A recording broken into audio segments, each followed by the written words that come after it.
Okay, the engine mount plates. They're right front. When you slide it up here where it needs to go, we've got to cut this portion off because it hits this indentation here. The left rear is sitting on a ski. Will not go far enough to the outboard side of the ski.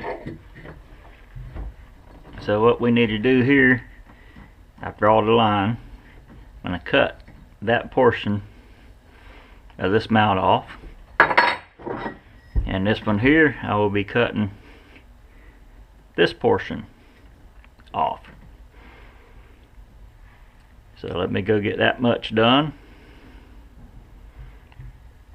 and then I'll show you how I mount these back to the inner hull.